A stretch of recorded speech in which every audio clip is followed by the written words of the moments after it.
Hello, ഇതെന്തിനാ കുഴി ഉണ്ടാക്കണ ശമന? ബിരിയാണി ഉണ്ടാക്കാനാ? ആ, ചെടി വെക്കാൻ. എന്തൊക്കാന്? ചെടി. ആ, കുയിൽ വെച്ച. ആ, ഇനി കൈ കൊണ്ട് മണ്ണൊക്കെ. ആ, അടിപൊളി. നല്ലോണം മണ്ണ് നേരക്ക് വെക്ക്, ചെടി നേരക്ക് വെക്ക്.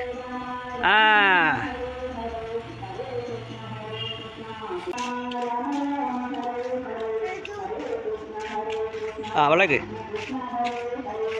ആയ് സൂപ്പർ. പരിസ്ഥിതി ദിനം. ആ, സൂപ്പർ. ആയ് സൂപ്പർ. ആ, ആരെ ചെടി വെച്ചേ? ആയ് ഇതാരെ ചെടി വെച്ചേ? ആ, സൂപ്പർ പറ. ഇതെന്ത് ചെടിയാ? പനിക്കൂർക്ക. ആ, ഷാമോന് ചുമക്കുമ്പോഴൊക്കെ തരൂലേ? ആ, ചുക്കപ്പി. ആ, ചുക്കപ്പി ചായ ഉണ്ടാക്കണതാണല്ലേ? പിന്നെന്താ ഉണ്ടാക്കുക? തുളസി. ആ, തുളസിയോടെ. ആ, തുളസി.